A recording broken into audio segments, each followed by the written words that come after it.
The Miami Dolphins have made it obvious this offseason that they're going all in on winning. With teams around the league all taking large strides towards contention with the hopes of ultimately raising the Lombardi, it has been notable with the improvement the Miami Dolphins have made to both their roster and coaching staff that they have one goal in mind, and that is to win a Super Bowl. With the additions of guys like Tyreek Hill and Teron Armstead, along with other great complementary pieces like Raheem Mostert, Chase Edmonds, Connor Williams, and Cedric Wilson, for example. The immense improvements this offense has made alongside bringing in new offensive-minded head coach Mike McDaniel, there's only one catalyst for the Dolphins' potential success as an offense, and that is Tua Tagovailoa. Through his short tenure in the league so far, he has faced some of the harshest criticism out of almost any player, and at the same time, he also has an almost cult following of people that believe nothing is his fault. This leaves a weird outlook on Tua and his game, and you could search his name on Google and find articles saying how he's the sole reason for the Dolphins' offensive struggles and saying that it's put up or shut up time or that his job is on the line if he can't perform or take the Dolphins to the next level. Before I get into things, I'd appreciate it if you subscribed and dropped a like. I make NFL content weekly and your support in any way helps out growing the channel, and I appreciate every one of you that watch my videos and are subbed, and I've got big things in store for the future.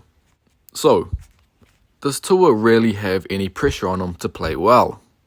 Well, first and foremost, it's obvious every quarterback's goal is to play great, and through his short tenure in the league so far, Tua has steadily improved his game and is definitely well on his way to becoming a successful quarterback.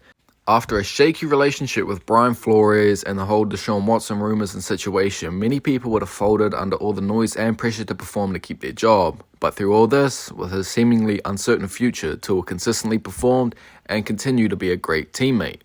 Let's take a look at his numbers so far. Last season, Tua established himself as being one of the more accurate passers in the league with the 67 completion percentage, which at one point was nearing 70%.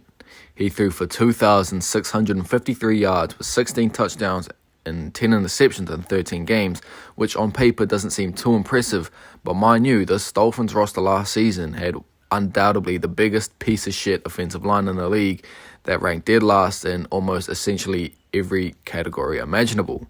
They allowed a league-leading 235 pressures and recorded the worst pass block efficiency score in the NFL. But the fact that Tua got rid of the ball so quickly and protected them from looking that much worse. He definitely could have done better statistically with guys like Mike Gesicki and Jalen Waddle around him, but there's really so much you can do when you have to get rid of the ball as soon as it's snapped. Now you tell me why Tua takes the blame for this. Is he expected to play on the O-line, play running back and wide receiver, and backpack his team to the Super Bowl? It's honestly outrageous at times seeing the lengths people go to try to discredit what Tua's doing. Heading into year 3 with a new offense and a new coaching staff, it would be too premature to write him off, especially when he's been performing well.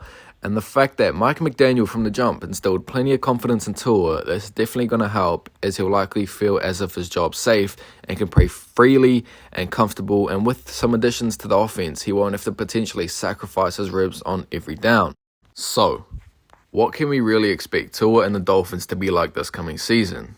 Well, firstly, to try and make any prediction with the numbers and what the Dolphins' record could be are pointless because 1, he could either explode for 5,000 yards and 50 touchdowns or have an absolute stinker and throw more picks than touchdowns. And 2, we need to see what the schedule looks like to make a realistic prediction. But what can we expect to see with this Dolphins offense? Around Tua, they have Raheem Mostert, Chase Edmonds, Tyreek Hill, Jalen Waddle, Cedric Wilson, Mike Gesicki, and a new and improved defensive line which features Teron Armstead, Connor Williams, Michael Dieter, Robert Hunt, and Liam Eichenberg. The weapons they have with offensive mind and head coach Mike McDaniel, who's already come out saying he's planning on using Tyreek as his version of Debo, and he's definitely proved he's capable of being effective doing that role from his time in Kansas City. The weapons around Tua is going to make life so much easier to have 2 guys with absolute burners in Tyreek and Jalen, or to have guys like Mike Gesicki, Cedric Wilson, Preston Williams going over the middle, and finally to have an offensive line that is going to be able to let Tua do his thing in the pocket and let him potentially go back to how he did it at Alabama.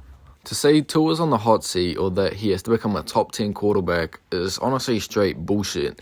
Year 3 with a brand new coaching staff and system and a revamped offense, it would be ridiculous to give up on him so quickly. It would be more of an understandable conversation if it was going into the start of next season if he doesn't perform, but I'm confident in Tua and his improvement, along with what Mike McDaniel has in store with this offense. The AFC is going to be amazing to watch this season, with all these teams improving. If Mike McDaniel can bring the best out of Tua, I could realistically see this Dolphins team going pretty far. If you've made it this far, don't forget to subscribe, and if you don't want to, feel free to drop a like. Your support in any way helps and it means a lot. I appreciate you checking out the video, and I'll catch you in the next one.